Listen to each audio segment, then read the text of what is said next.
Wills are invaluable for family historians, but what if your ancestor didn't leave one?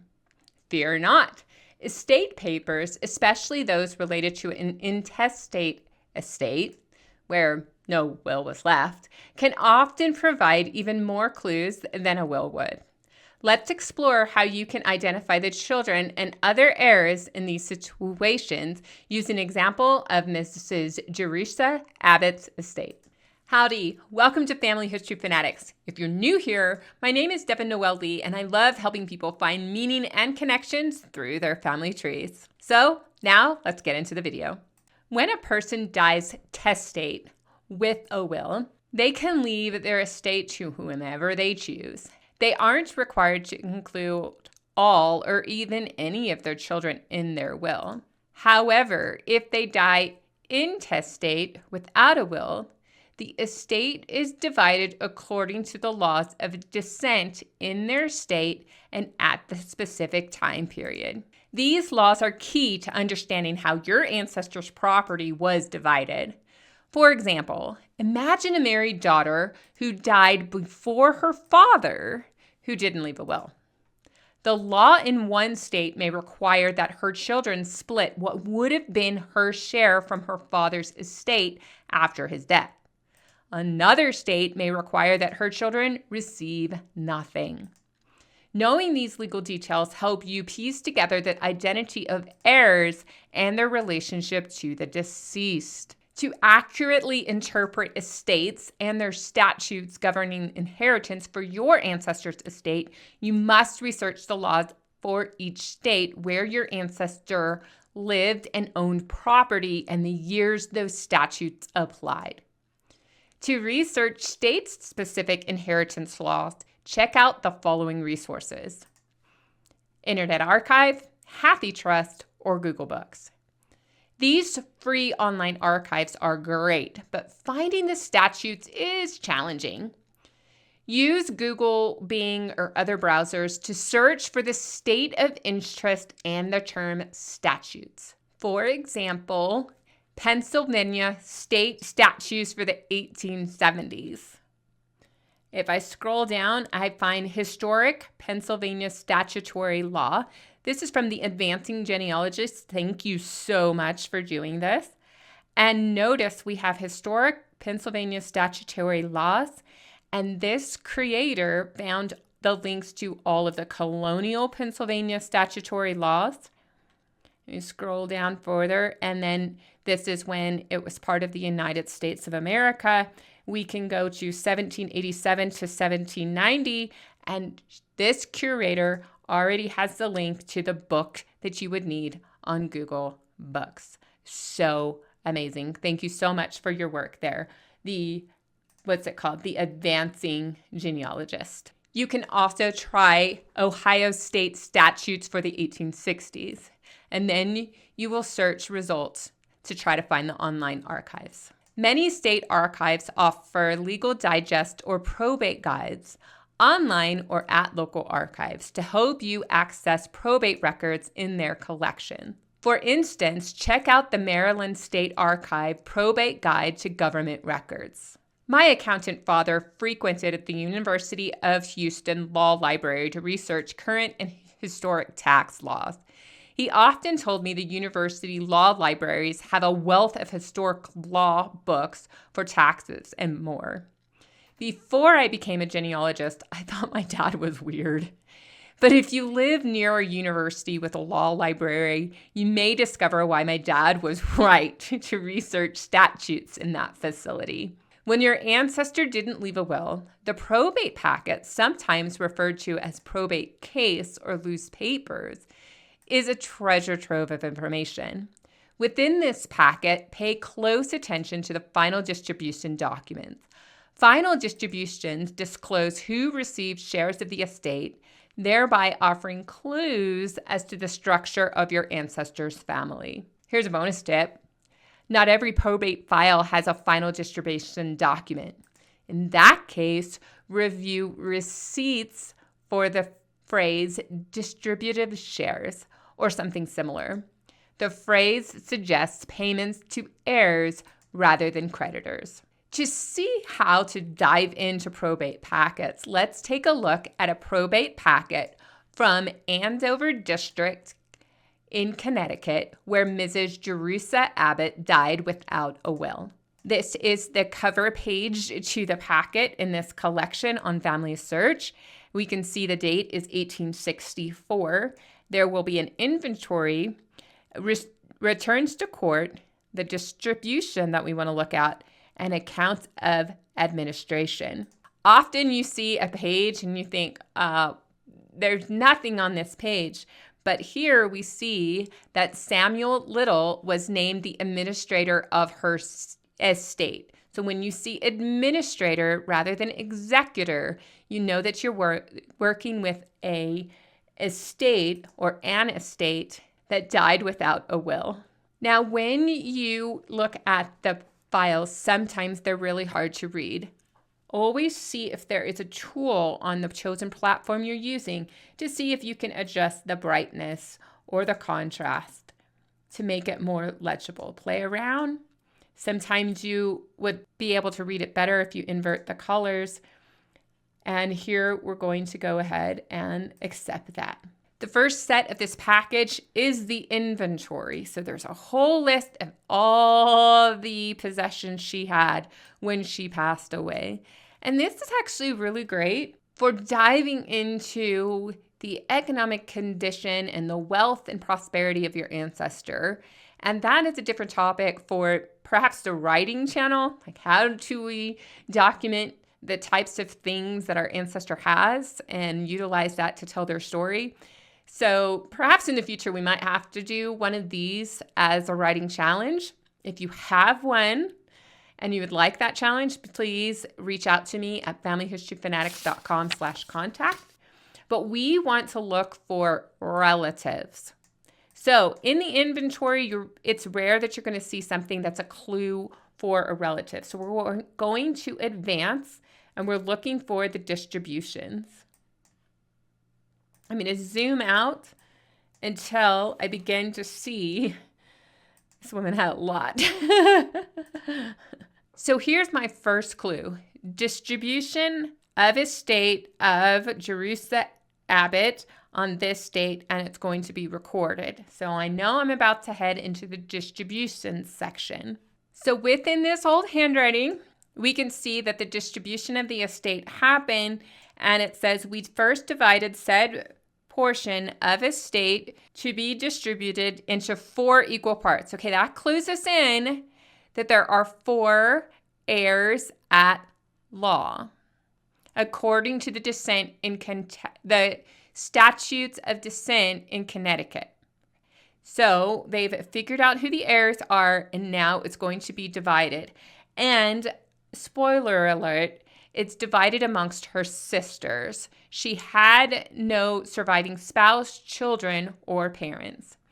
So the first one named said, and one of said parts we have distributed and set to Mrs. Mary P. Lomas, her sister. And then she receives all of these assets, and the value is noted. You're scrolling through, more assets. Now, this is a cutoff page, but if I scroll forward, we see the full page right here, and it says, we distributed and set one said parts to Emily J. Little, only child of Mrs. Amy Little, deceased sister of said deceased, as followed. Okay, so here's a state in which a child of a sibling can inherit assets from her aunt because her mother is deceased. And so now we see what Emily obtained. This next one, it's cut off, so we're going to advance one more. This is for James P. Little, only child of Mrs. Clarissa Little, deceased sister of said deceased, as followed. So now we have some more questions. We have a Mrs. Clarissa Little. Her sister is Mrs. Amy Little, but they are the sister to Jerusha Abbot, who doesn't have any spouse, children, or parents to inherit their property. So how are the Littles connected? This record doesn't say, but if you're confused, let's say Mrs. Clarissa Little died and there was a James who was in the household of Mrs. Amy Little with Emily Little.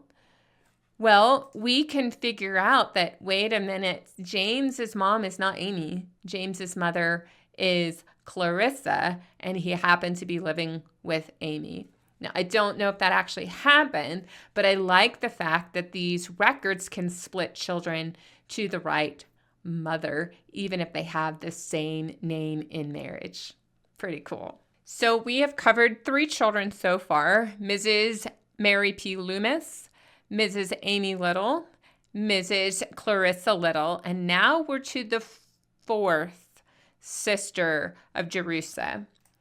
This is equal 4th part. We subdivide into 4 equal parts. Okay, so we have another deceased sister, and now we're going to have the children of this deceased sister, and there's 4 of those. They are heirs at law of Mrs. Louisa Wright, deceased, sister of said deceased, as follow: to Ashel O. Wright, and then he receives this stuff. Not much. Then there's Cordelia P. Davenport, wife of John Davenport. All right, we've got even more relatives connected into this family tree, which is why these distribution documents are so amazing. So Cordelia Davenport, we have her spouse, we know her brother, we know her mother, and we know her mother is the sister of Jerusha. Going forward, we're going to pick up 2 more names. This is just a full copy of what Cordelia inherited. Now, here's an interesting one. To the estate of Albert G. Wright, deceased.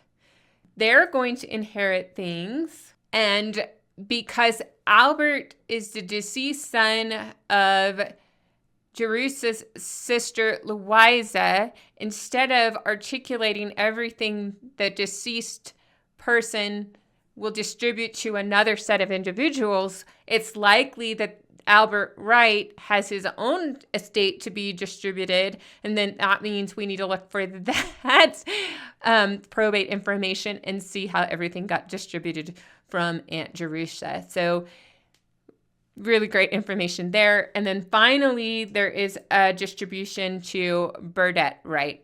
And so that one seems to be living and unmarried at the time of this distribution. Before we continue, if I've given you value during this session, please click the like button, share this video with others, and leave a comment. These actions signal that this content matches the video title and is helpful for those who watch. From these records, we can deduce several key points. Mrs. Jerusha Abbot was married, but her husband had already passed away, and she has no surviving heirs of her own. That doesn't necessarily mean she didn't have any children, but at the time of her death, she does not have any children or grandchildren to inherit from her. Otherwise, the property would have gone to them. But instead, her property and her assets went to 4 sisters: Mary Loomis, Amy Little, Clarissa Little, and Louisa Wright. By the time the probate occurred in 1865, her only sister still living was Mary P. Loomis. The nieces and nephews of the deceased sister inherited their mother's share, as was dictated by Connecticut inheritance laws at the time. So notice how this example demonstrates how the distribution records reveals family relationships and suggests death dates. Recognize that when you see administrator rather than executor, you might be in for a lengthy paper trail pointing towards family relationships you never knew existed. But here's what's great about the time in which we're researching. As AI and full text search continues to be leveraged on our genealogy search platform, You may come into this record collection with the name of Ashale O'Wright or Cordelia Davenport.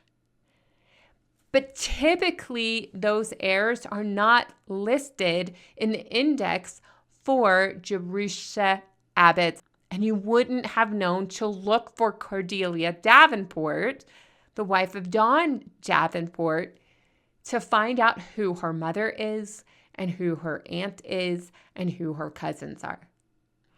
But as full text search starts to be implemented more fully on the various platforms, we'll start to unlock the power of wills to build our family tree and pull in numerous relatives and numerous connections. As stated earlier, every state has its own probate laws. But let me pause. That's a US-centric statement. So for those of you who are international viewers, is that accurate? Do you have nationwide probate laws, or do various parish and other smaller localities had different probate laws as well? I'd love to hear about the international probate system, so make sure you leave a comment below. So I want to encourage us all to leverage these actionable steps in your own research when you're trying to find ancestors and relatives when your ancestor didn't leave a will. First, understand those specific regional laws, how the inheritance laws applied to when your ancestor lived in that specific state in which they lived and owned property. And if they lived in one place and owned property in another, you need to search both locales. Focus on those final distribution documents.